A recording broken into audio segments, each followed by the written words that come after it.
But yeah, let's pray. God, thank you for this third installment of Why Baptists, a chance to just get together and continue to explore what it means to be Baptists.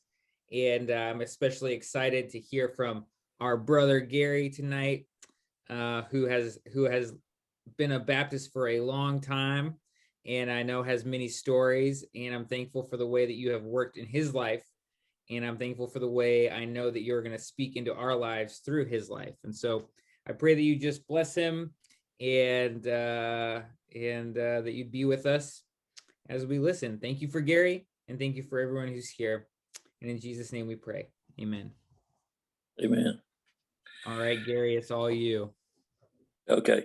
I'm not wearing my glasses tonight so y'all can kind of see my eyes. So anyway, if I have my glasses on, then it's kind of reflective. So I'm going to do it that way. Thank you for the email today, Jeremy. You did say that that I did say at one time I was more Baptist than Christian, and I did say that in 1980, right about the time that the Southern Baptist Convention was going fundamentalist. So that changed really quick. But anyway, if I was doing this in a Southern Baptist church, especially back when I was growing up in early adulthood and all that sort of thing, this would be considered my testimony. So that's what I'm going to do tonight. I grew up in Oak Cliff, part of Dallas, Texas, and I went to Hampton. I went to Hampton Place Baptist Church. My mother used to tell stories that I would drag her to church on Sunday mornings.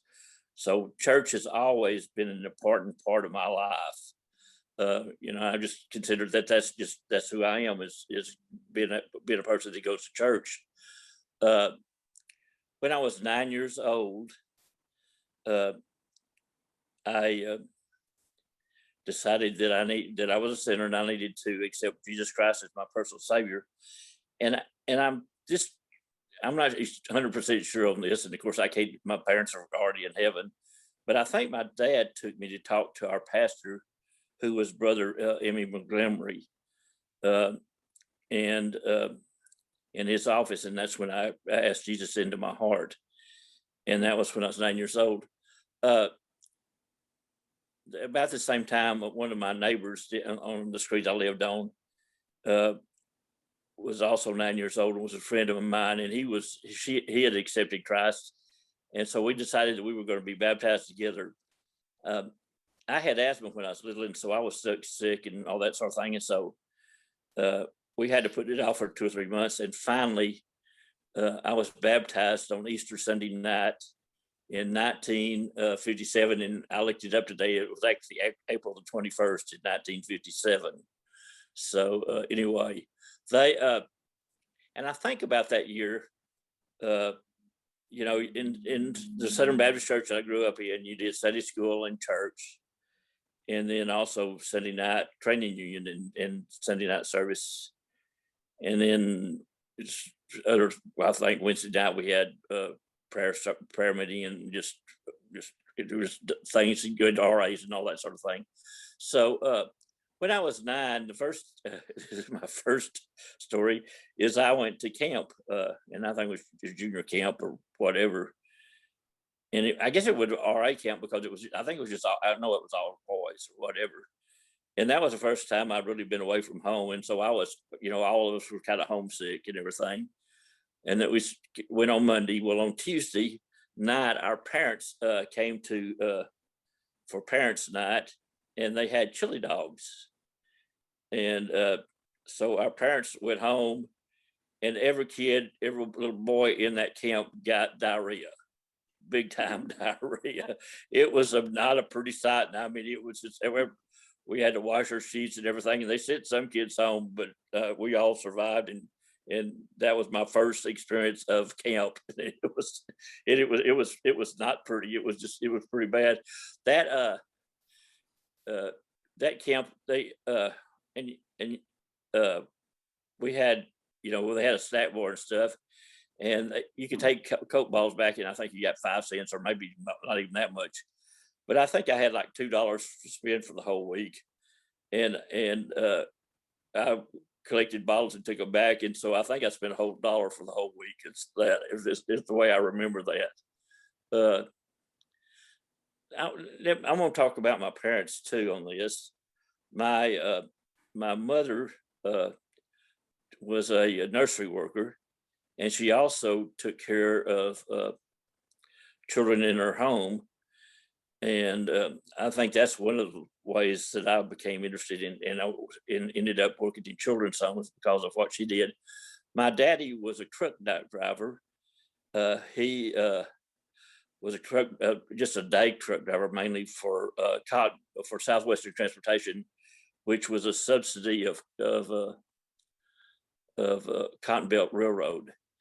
And by the way, anytime if y'all aren't understanding anything or want to ask questions, just stop me and I'll be glad to answer you. So anyway, but my dad, he might do an overnight trip or whatever, but he'd turn around and come back and, stay 8 hours and then come back.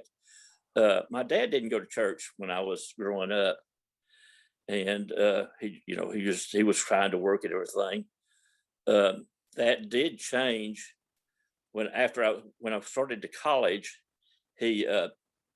My parents would come out for parents' weekend, and all my other friends, their parents would be there, and we kind of sit, all did together. And my dad would go to church with us. After he retired, and right after I got out of college, my mother got him to go to Glorieta Baptist Encampment for a Sunday school week, and my dad came back and started working in the 3-year-old department, taking, with the kids and everything.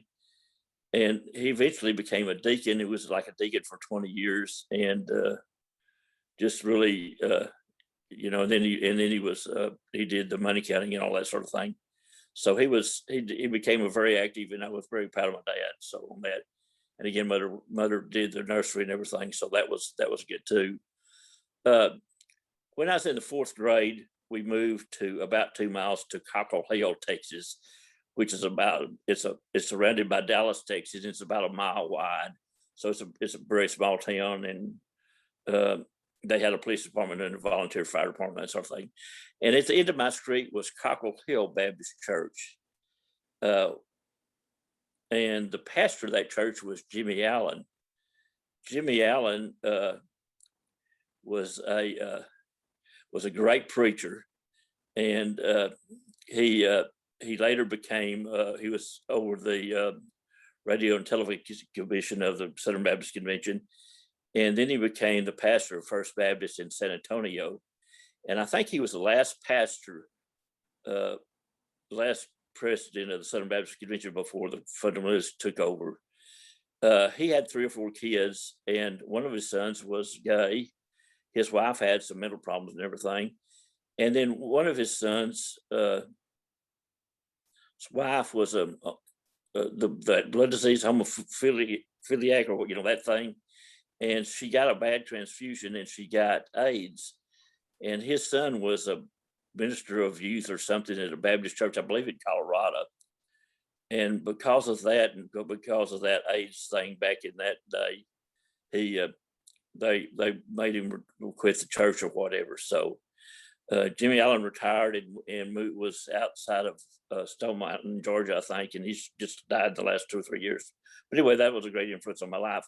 We didn't somehow something happened, I think, at Hampton Place. I'm not sure exactly what, but Mother started doing Sunday school. Doing the nursery at Cockrell Hill Baptist Church.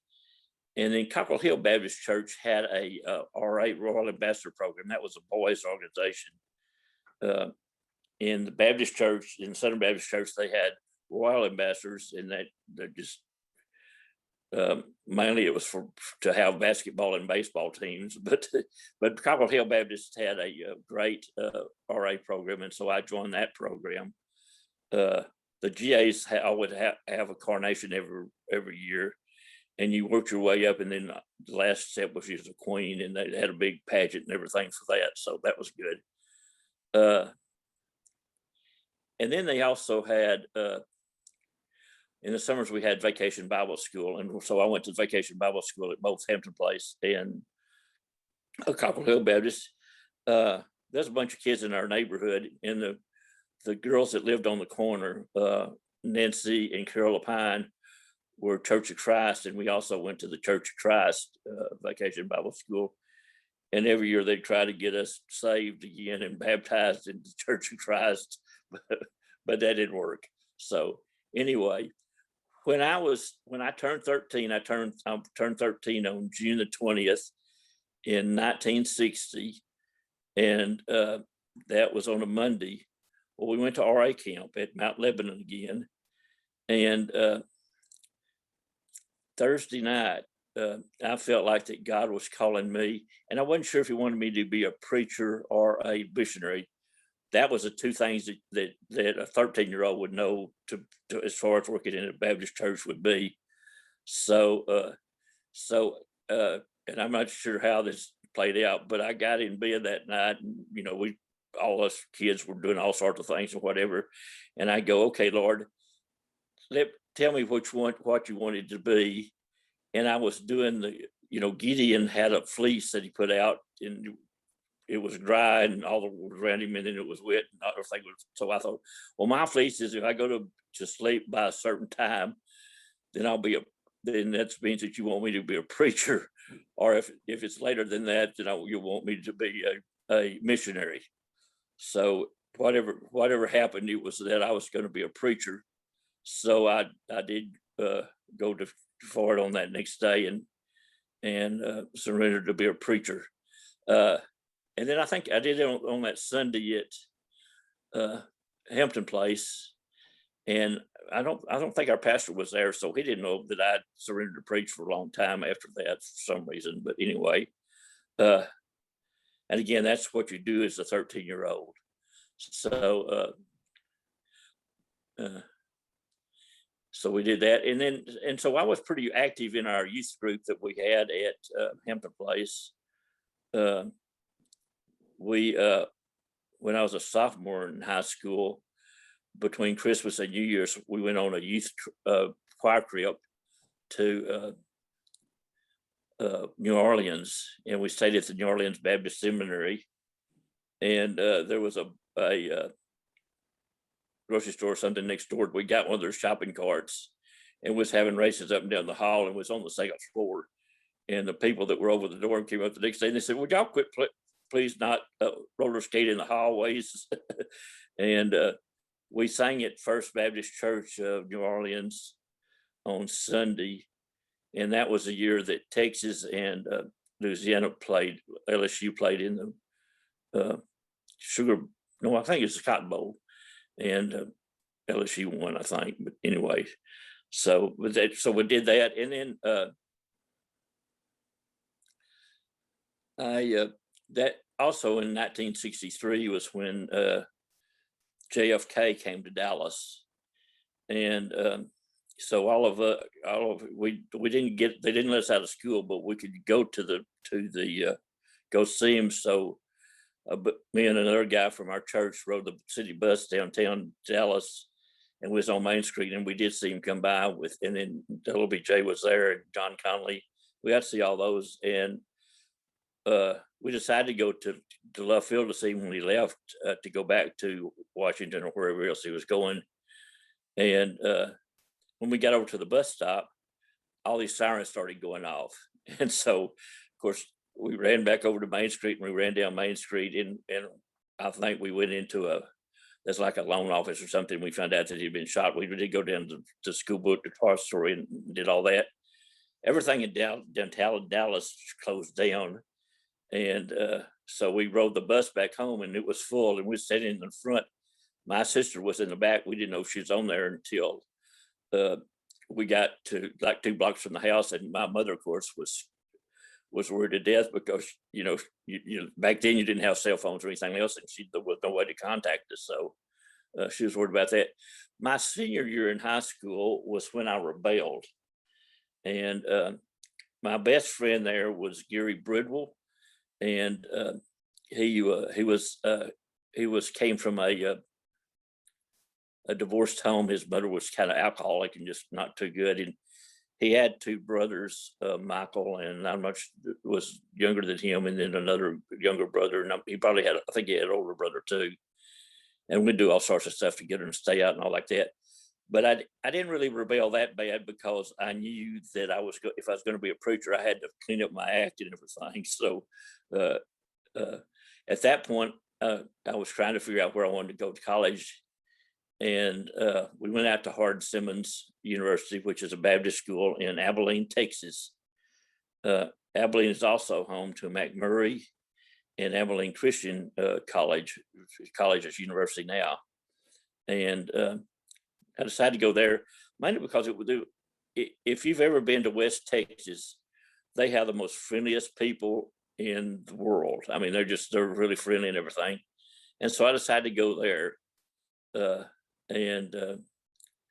So when I got there, I was trying to, they had a scholarship, a ministerial scholarship. And so they but basically forced me to major in Bible. And I also had to get licensed to preach. So my home church licensed me to preach, and I preached my first sermon, I think, between Christmas and New Year's at Hampton Place. So anyway, I did that. I lived in Nix Hall and I lived in the dorm all 4 years that I was in college. Nix Hall had it was air conditioned, and it also had communal showers. And of course, being a closeted gay, that's why I live there. So, and I really liked it and everything. My freshman year was not the best year. And let me just say that I got more education from the dorm than I did from the classrooms. I love the dorm life, and I just really enjoyed all that. But I wasn't really happy with Hardin-Simmons, and I thought, well, I'm going to Dallas Baptist University had just moved from Decatur to Dallas my freshman year, and I thought, well, I'm going to go to Dallas Baptist. And so I flunked a couple of I think I flunked math, and I didn't do too good in English, so I was going to go to summer school. I got about halfway through summer school, and I got to missing my friends at Hardin-Simmons. One night I was making so much racket, they came in my room and they took me in my underwear and threw me in. We had a fountain over by our chapel, and they threw me in the fountain with my underwear, and I had to walk back across the campus. The guys didn't have a curfew, but the women did, so I was all right on that. And one time, our bed slid out from the wall. It was kind of during the day. It was kind of a couch or whatever. And mine would come all the way out. Well, I came back from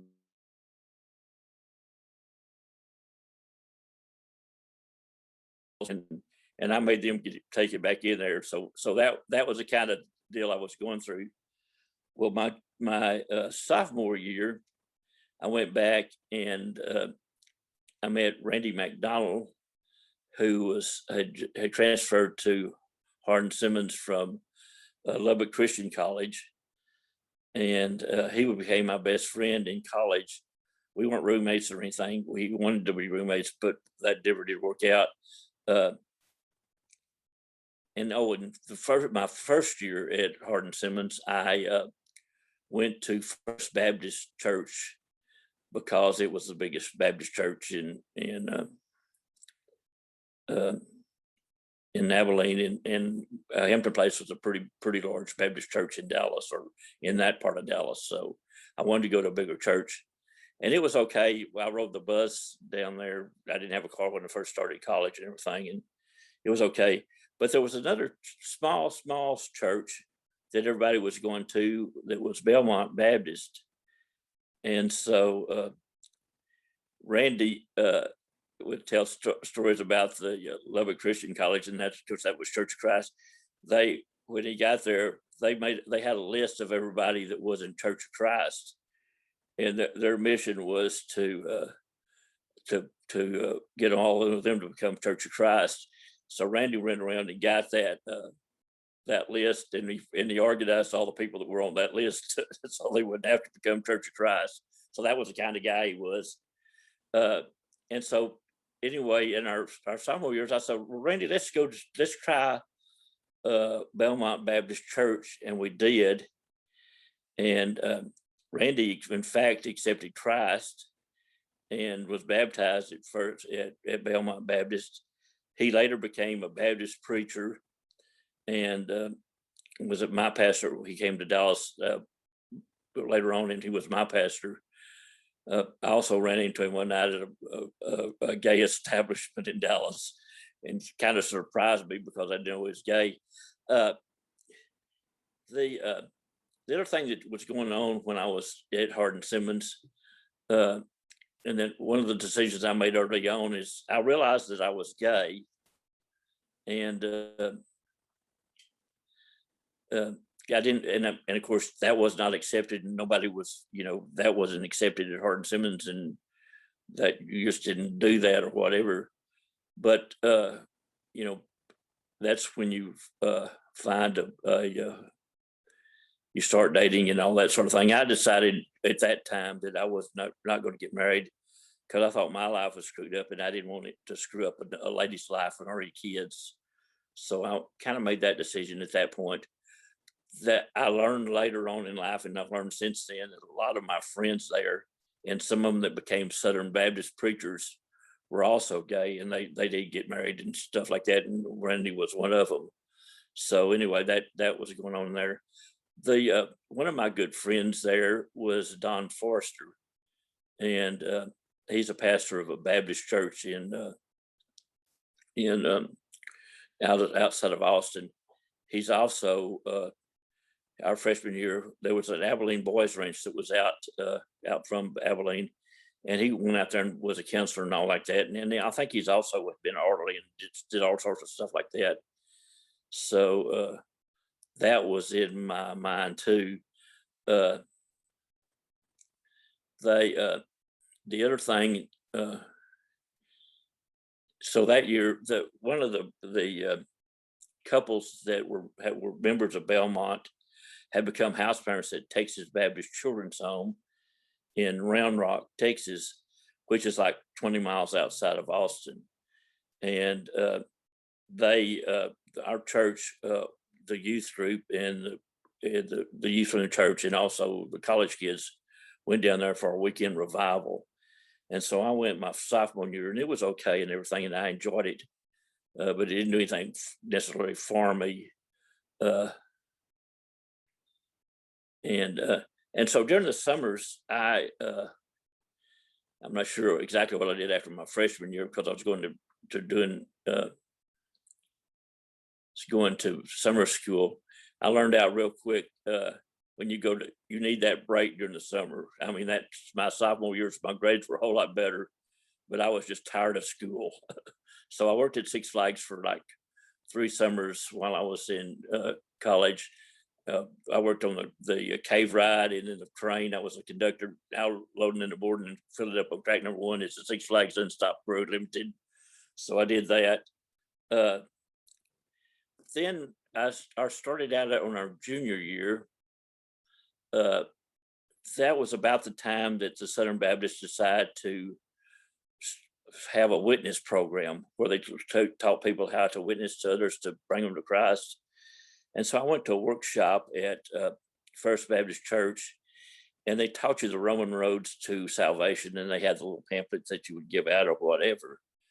And so again, we went to Texas Baptist Children's Home on February the 23rd in 1968. And that year we had, the first year we drove down in our car. So but in 1968, we rode our blue bus down there, and we went, and me and Bobby Nye and Charles Cason all stayed in Cottage 11, which was, there was like 10 boys in there. And Mom Hodson, who was the house parent, and she was from Baird, Texas, which was right outside of Abilene, told us that 2 or 3 of them weren't Christians. So one of them was Lynn Lancaster, and yeah, I think he had a track meet or something on Saturday, but on Sunday afternoon, I sat him down and we kind of talked, and I led him to Christ. And anyway, that weekend changed my life. I, for the first time in my life, I realized that Christ not only wanted to be the Lord of just my Savior, but He also wanted to be the Lord of my life. And the next few months was probably one of the glorious times of my life. I really got really close to God and everything. It was also a time when I kind of doubted my relationship with Him. You know how you do that. And so anyway, the kids from the children's home came. We had the Hardin Simmons as the Hardin Simmons Cowboys, and they had a rodeo every year. So the kids came up there one weekend for the rodeo. They stayed in the dorm with us, and they could eat in the cafeteria and all that sort of thing. On Saturday night, the oldest kid in there from the Cottage Living was Billy Martin, and he dated one of the high school kids from our church. There was also Becky Lindley, who was a senior at Round Rock High School, was up there visiting for the weekend because she's going to go to Hardin Simmons. And so we double dated. Well, Billy, and this was the time change weekend. And after we got through with dating, I don't know what we did. I think we went to a movie or something. Anyway, Billy thought it was a failure. So me and Becky took him to the chapel at the hospital that was right by Hardin Simmons, and we prayed and all that sort of thing. We stayed about half the night. And of course, we lost that hour. That was the, by the time I left on Sunday, I was just dead tired. So anyway, that was, and then that summer, I don't know when Robert Kennedy was shot, but it could have been around that time. I finally, and I would write kids the letters to the children's home, and the kids would write back to me, and I'd visit sometimes. Right at the end of the school year, we went on a camping trip to a campground in East Texas, and we decided to take the kids on the snipe hunt. So I got the older kids to help me with that, and the house parents were worried that the kids would get lost. So we had the kids take 2 pieces of rock, and we said, well, the way you call a snipe is you hit these 2 rocks together. So we could do that, and we could hear them. That was about right. Yeah. So that was about, I think it was the night that Jeff RFK was shot, that I surrendered to be to work in children's home. And that, again, at 13, I didn't know exactly what that meant, but when God called me to work in children's home, I knew exactly what I wanted me to do. So anyway, on the snipe hut, we were doing that, and what that did do is there was a cow pasture right next to it, and all the cows came up to the fence to see what's going on. So we had a snipe, and we had a hat, and so here we go running back to the campground. And right before we got there, one of the kids dropped the hat or whatever, and the snipe went off into the lake there or whatever, and the kids thought they saw him and everything. So, we was doing that type of things. Two of the kids came up to my parents, I think, for Thanksgiving, and then one of those kids came to during the summer, came and visited me at in Ellis, and I think he went out to Six Flags with us, so he was enjoyed all that time. Well, my senior year, when I went back to school, the pastor of Belmont Baptist was Bob Rich, and he had moved to the East Coast or something. And Randy's roommate became the youth director at a Pioneer Grove Baptist Church in Abilene. And let me just talk about our group there at Hardin Simmons. The group that I ran around with, we ate lunch and all our meals together.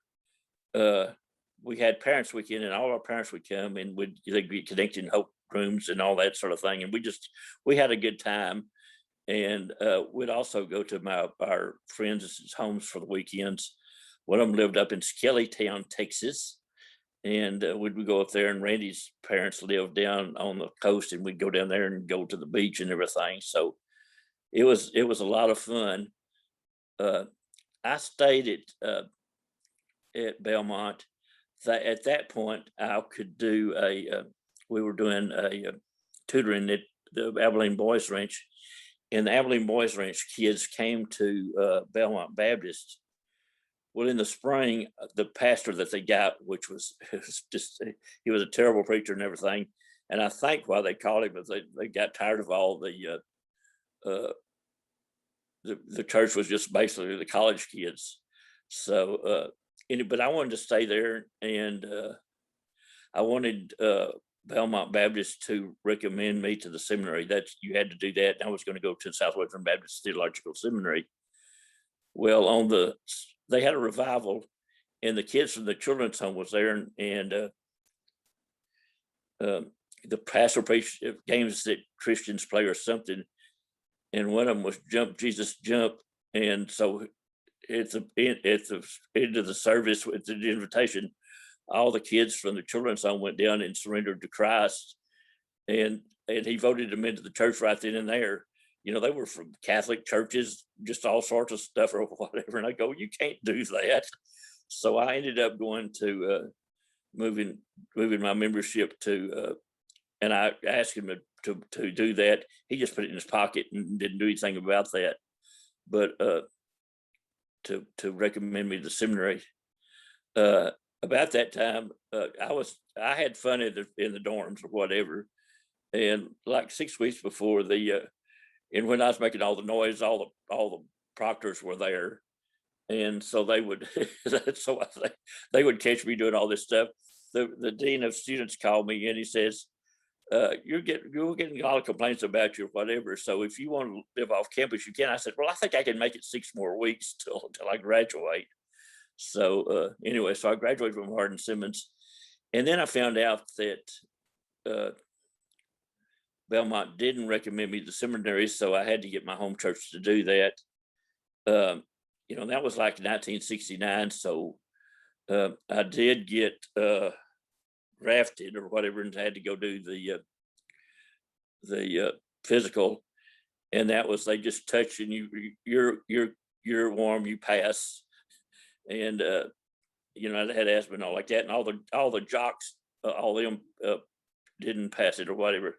And I started the seminary, and and of course I knew I wasn't going to be a preacher or whatever, but that was where I was going with my life. So I decided to do that.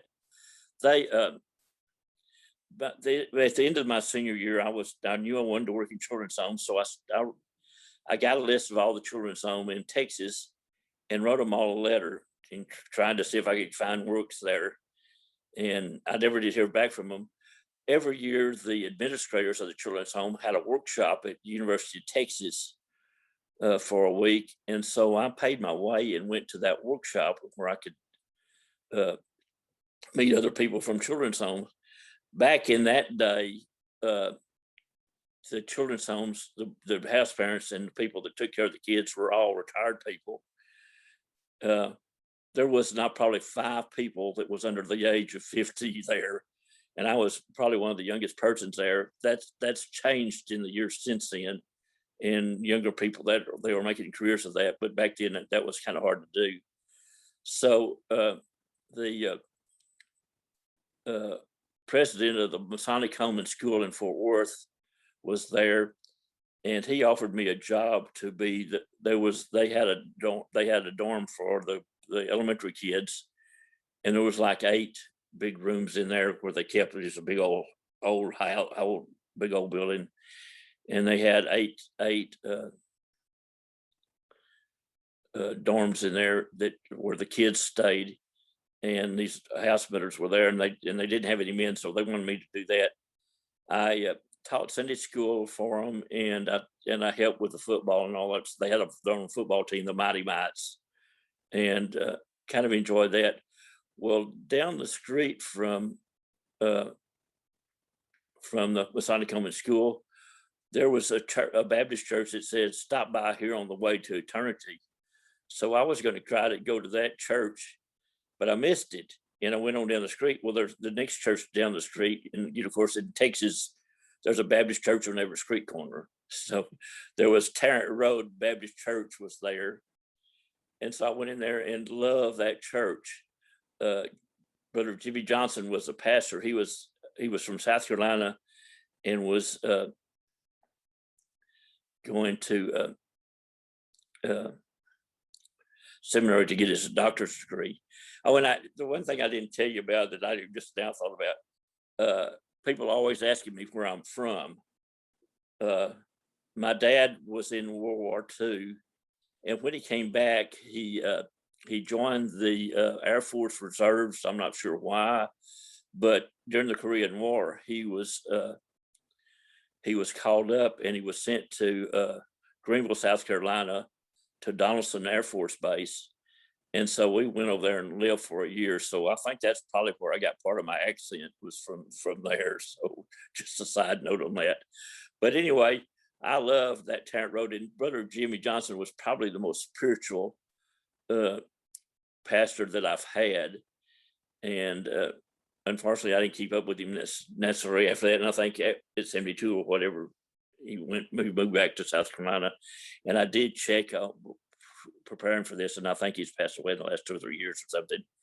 There's another seminary student there named David Coleman, and for Easter, they decided the seminary sent out teams to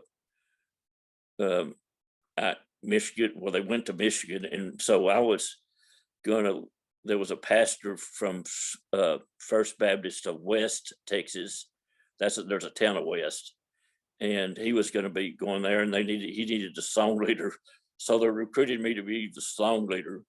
And if you've ever heard me sing, that was not a good fit, but whatever. But we drove up there, and it was in Boyne City, Michigan, and it was Easter, and it was snowing like everything. And so we went in. We were going to go skiing or whatever, and so I went into they had a little small town downtown. I went into this dry goods store, and I asked him if they had a toboggan, and she looked at me like I was crazy or whatever. Well, that night at church, one of the kids wanted me to go toboggan riding. I go, "What in the world is that?" And it's a sled, with a curve thing on it. And so we went toboggan riding, and we flew down the hill, and we went in, and it has these bars across there.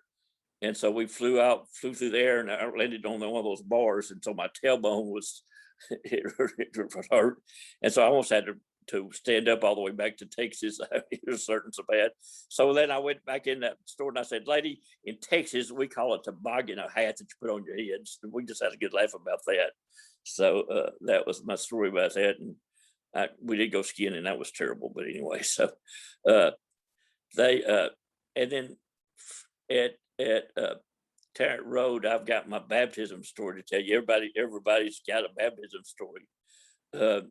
So one Sunday night after church, after through sermon or whatever, the pastor was standing down in front, and they'd gone back to prepare for the baptismal. And he was facing, of course, the audience and everything, waiting for them to get ready. Well, all of a sudden, here goes this baptismal robe, going flying across the baptistry, and everybody in the church was just rolling or whatever. And the pastor was going, "What's going on? What's going on?" And he couldn't figure out what's going on. And about the time everybody calmed down, here goes another rope flying across there to get everybody was cracking up. And we finally had to tell him what was going on. So that was my baptismal story.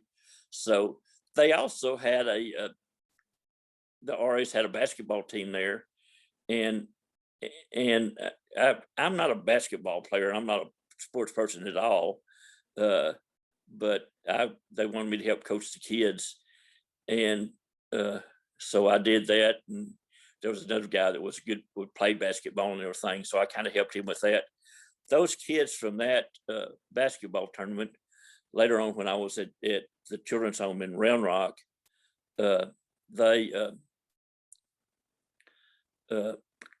they would come down for the state tournament, and I'd go to the state tournament with them. So I'm still friends with them today. And we also went on ski trips too. And again, when I go skiing, I did a lesson every time. One time I was going down the ski slope back, and the ski instructor was holding my skis in that plow thing, going down backwards. She said, "You need to drink something different." I go, "No, no, no, no, I don't." So anyway, but so we did all that. My so basically that's being at the Masonic Common School, that lasted for a year, and when that was over, I think the guy that was over that left, and they hired somebody that grew up at the Masonic Home, and so I was out for looking for another job, and I went back to that workshop, and I found a Lena Pope home in Fort Worth, which is kind of an independent children's home that the kids read the home, and it was just, and I was kind of the relief house parent. I did a lot of relief house parenting to get started in the children's homes, and I'd have to get the kids up and all that sort of thing, and I would be on weekends. And they went to Broadway Baptist Church, which is a very liberal Baptist church there in Fort Worth, and it's probably David's probably a NAWAB church, I think now, probably, and probably not a part of the Southern Baptist Convention. So, but anyway, and the problem was that I was in the singles department, and after fighting those kids to get them to church or whatever, I had it, and I'd just be complaining about it or whatever. So that me staying at Lena Pope home didn't last for like 4 or 5 months. But the guy there was trying to think of his name. I would call him a reject. we along with Lee Hacker was his name, and there was a bunch of us that were Lee Hacker rejects. So, but anyway, from there I went to Buckner's Children's Home in Dallas, which is the big old institutional children's home in Texas, and they had these big old dorm type buildings, and I was the group mother for I think 12 to 13 junior high boys. And if you got that many kids, it's basically just discipline all the time. We did have they did have central dining room, was called Manor Hall. And so I'd have to get the kids up at 6 or 6:30 and take them over to Manor Hall, and we'd eat breakfast and then do that for lunch. Part of the kids went to public schools, and then they had the Sora kids, and I had a few of those, the special needs kids that went to school on campus, and they also had a church on campus. So Manor Hall, when I was, one of the trips that you did is Vacation Bible School, was you went to Buckner's Children's Home, and over Manor Hall they had a dining room where you could take your lunch. I think we just took our lunch, and the kids would march in and they'd sit down, and they'd all turn. They'd say the prayer, and then they'd all turn their plates over together. That by the time I got to be there, they didn't do that, thank goodness. So they and again, I had those junior high kids, and they were a lot of fun. There were a lot of challenges or whatever. And again, I was doing wrestling all the time. One time they says, we know when you're angry because you turn red, and when you're mad, your eyes get big. So and I thought that was just neat, kind of how they did that. They also, part of the group went to again, they had the championship, but part of them went to First Baptist Church of Dallas, where Dr. W.A. Criswell was a pastor. And any Southern Baptist would want to go to do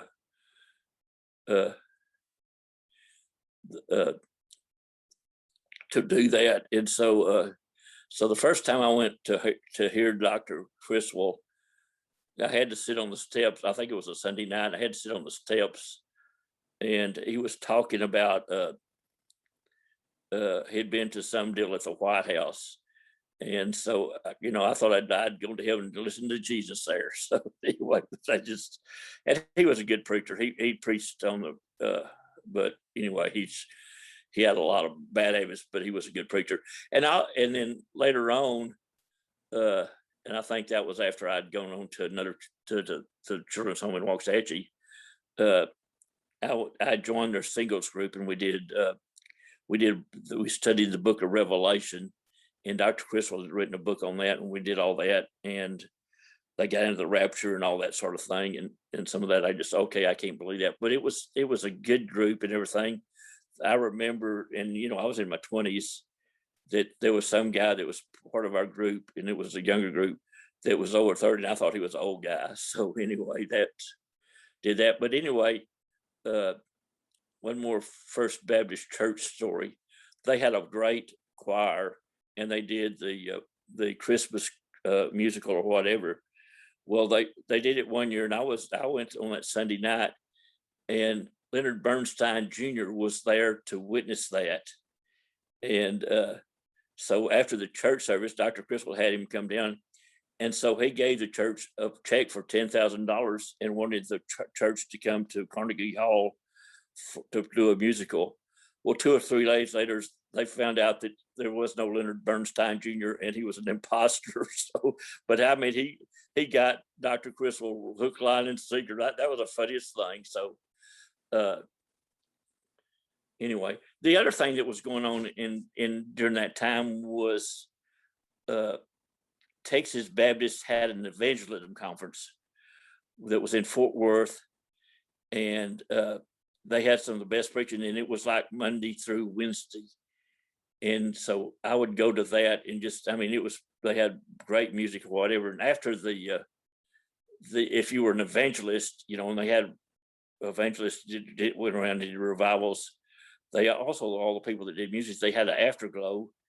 And so after that, you would go and stay till almost midnight, listen to the different groups sing or whatever. And that was really a highlight, and I loved doing that. So, after that year,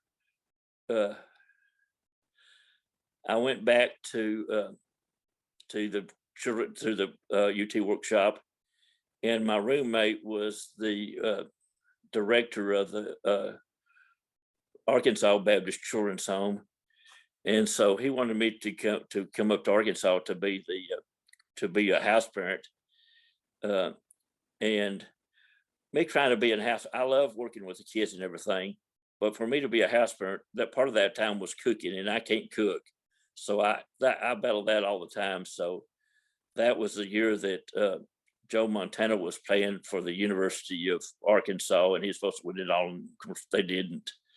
And that lasted for like 3 months, and so I came back to Dallas. And then one of the children's homes that was at the that was always at the workshop was Texas Baptist Home for Children, which was in Waxahachie, Texas. That was where I was born, but I'd never lived there. We'd always lived in Dallas. So again, went there as a relief house parent, and they did have, some of the kids had central dining or whatever, and I did enjoy that. That was a missionary Baptist children's home, and so I became a member of Farley Street Missionary Baptist Church. And one of my stories on that, one of the cottages that I took care of was the junior high and high school boys, and we'd go to Wednesday night service, and we all sit on the same row. I looked down the aisle one Wednesday night, and all the kids had used eyeliner, and all of them had mustaches, and they were there in church with that, and that was the funniest thing. They thought I was gonna be mad at them, but I always thought it was a hoot. So anyway, but my my goal at working in children's home was to be at Texas Baptist Children's Home in Round Rock, and that was my goal. And that wasn't happening, and I was stuck as being just a relief house parent or whatever, and wasn't advancing or whatever. So I decided that was when the child welfare thing was bad and everything, so they were hiring child welfare workers. So I was a child welfare worker there in Waxahachie, or Ellis County, which is south of Dallas. And it wasn't a whole lot of deal, but it was a pretty big Dylan, and I did that for like 3.5 years. Part of the when I finally moved out to Ovilla Baptist Church, which is between Waxahachie and Dallas, and I joined Ovilla Baptist Church, was a church that was out there when I was growing up. We lived in Copper Hill, and my grandmother lived in Waxahachie, and my aunt and uncle lived down there, and we'd drive the back roads to go down there, and you go through Ovilla. So I joined that church. I was the interim youth director for a little bit, and also did the Sunday school and everything like that. And that worked out pretty good. We did do the musical. I think it was Good News or something like that with Association, and the kids did a wonderful job on that, and that was fun doing that. Oh man, I need to go on. Oh wow. So anyway, so we did that, and but then one of the parents at the children's home got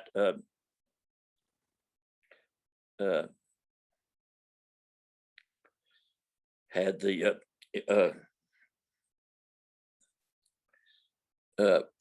was reported, so I ended up going back to Lake Harlingen Baptist Church.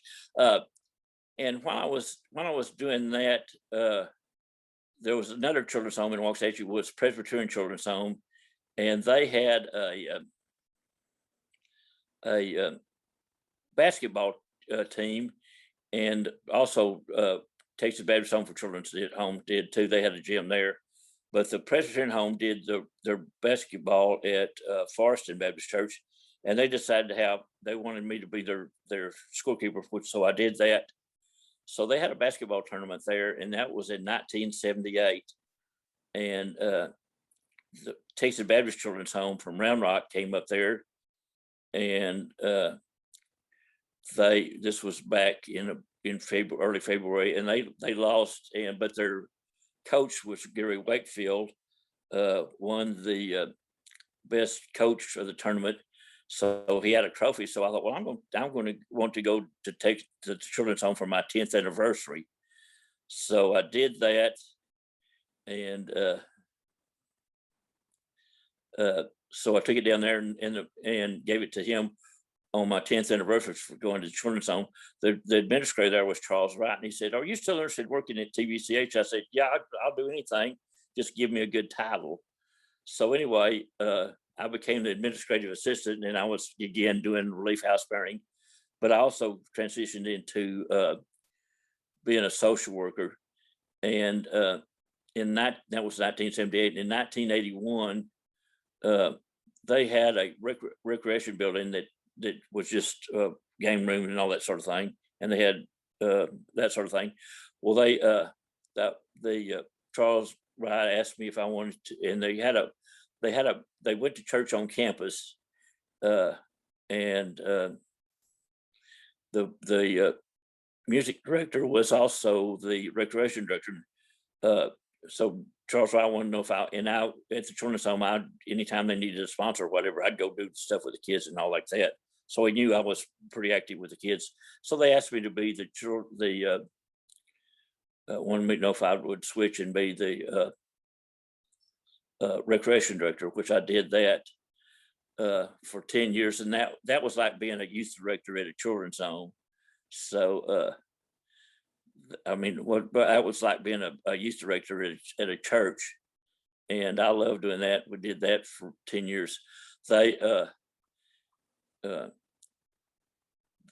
And I was trying to go to church there, but I needed the space. So I joined Hyde Park Baptist Church that was there in Austin.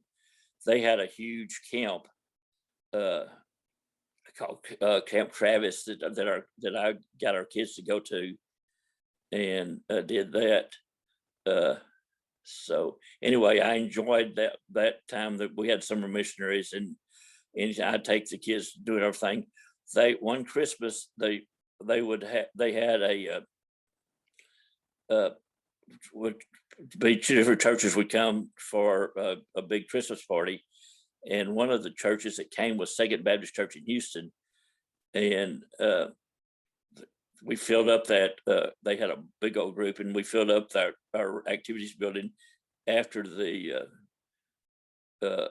after that was over. The director said, Mr. Wright says, I think we're gonna have to figure out something else to do next year. I said, that's a good reason to build a gym. So we built a gym onto that recreation building and had a basketball team and did all that sort of thing. So I've got a lot more talked about here, but they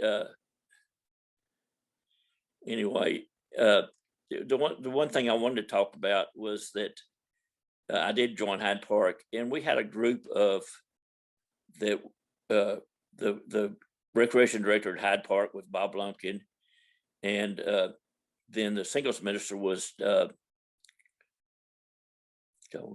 Barbara and John Walters, and then the friends that I went to the UT football games with was John and Susan Griffin, and I taught 11th grade there. And after church on Sundays, morning and night, we'd go out to eat on Sundays, and those were great times. Hope we could do that sometime at Grant Park if we go back to doing things. Charles Wright kind of left the children's home in his senior years. His son developed AIDS or whatever, and he left to take care of that. And the director after that, the children's home was more a business than the kids. The kids didn't come first.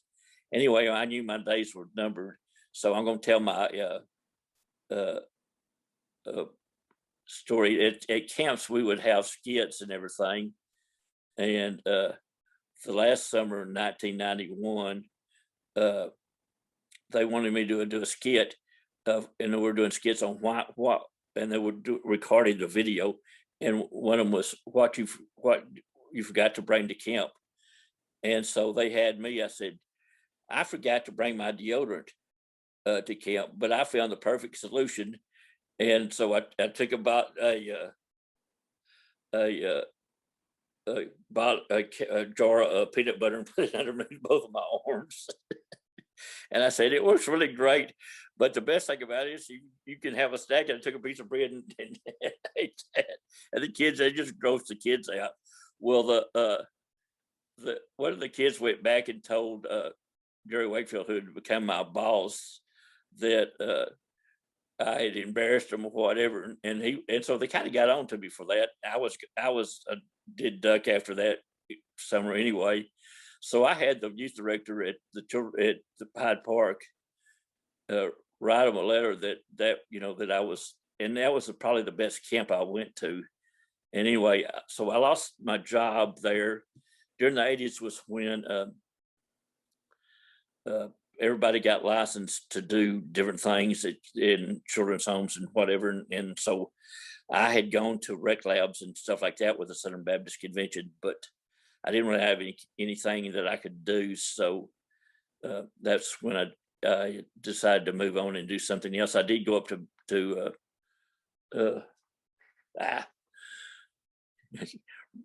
Jeremy, I'm running out of time. So, I know. I'm sorry. I know it is getting late, but yeah. Is there any way to summarize what comes next, or a way to like hit on some of the big points, or anything you really want to get across? Because we're not going to make you get off right this second, but it probably is good to start. Yeah, okay. I thought I didn't think I had enough to talk about, but evidently I did. So the main thing that you are a preacher. I got to say, if you think you don't have enough and then you just go way too long, then you're a Baptist preacher for sure. The thing that during all that time that I was in children's home or whatever, I knew I was gay. But if that would have ever come out, and by the grace of God, it didn't, that would have been the end of my career in children's homes. You couldn't be gay and work with kids, because you were going to be a pedophile and all that kind of stuff. And that was the farthest thing from my mind. So that played a part in that. I did, the way I came out, I always thought, and I did everything that Baptists are supposed to do to not be gay. I prayed it away. I read the Bible just all the sorts of things, and I believe, all that sort of thing. In 1999, I'd become working a travel agent, and a lot of travel agents are gay. What my best friend there said, Cathedral of Hope, which is the Metropolitan Community Church back then, was the largest gay church in the world, had a Saturday night service, and I started going to that and really liked it. And also, about that time, there was a chat room. That's when the internet kind of started going, for it's what is now a porn site, but it was back then. It was just kind of a cam's house, and there was about 30 guys in there that was regular in there all the time, and we got to know each other and whatever. And we decided to go to a meeting in Orlando. The guy was from Orlando, meet in Orlando for a weekend. There was a kid that went to Abilene Christian College that came up to Dallas, and I picked him up, or he parked his car at where I worked by the airport, and we flew down to Orlando. And for the first time in my life, I got to really be around gay people, just talking and everything and hanging out with them, and just realized, what I was missing. And from that, I came back and I go, God loves you for who you are, and he made you just like you are. And so that at that point, I realized that it was okay to be gay. And so that's when I came out, and I met Robert, who was a friend of they had a men's fellowship, and I met, the first time I went to it, I met Robert Whitfield, which was a friend of, worked in Baptist and all that sort of thing. And in fact, he'd come to the children's home. I met him at the children's home years before, and I didn't know it. And then another guy was the assistant to the Methodist bishop. And so from that, I joined Cathedral of Hope, and I can say now that for the first time in my life, at that point, for the first time in my life, that my faith and my life was on the same page. And anyways, and then the way I came to be at Grant Park was there's a meetup group that's for LGBT Christians in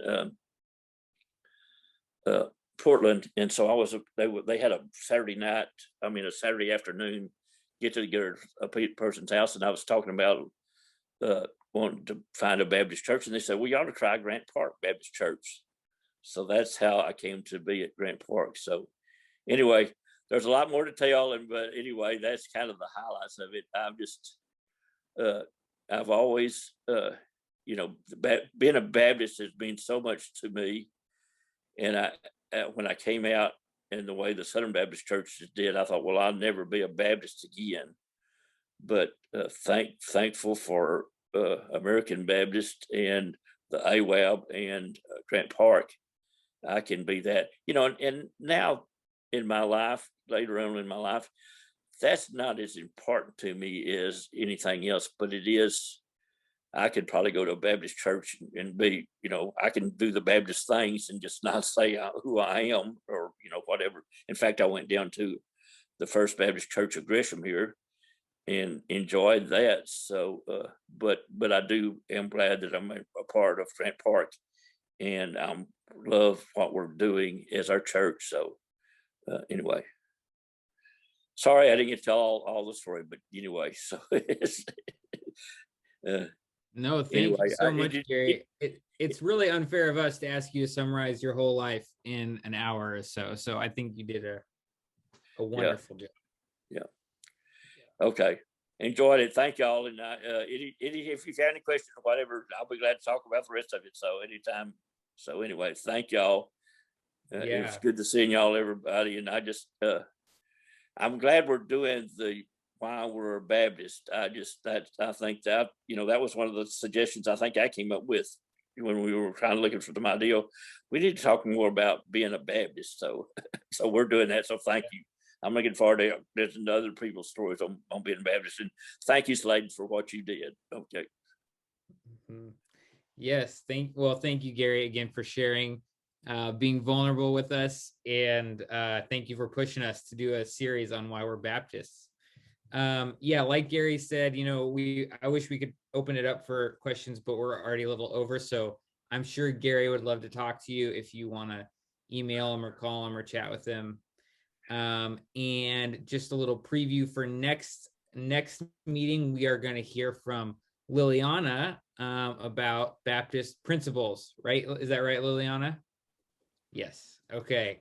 So that's what we're going to do next month. Thank you again, Gary. Thank you to all of you for being here, and have a wonderful night.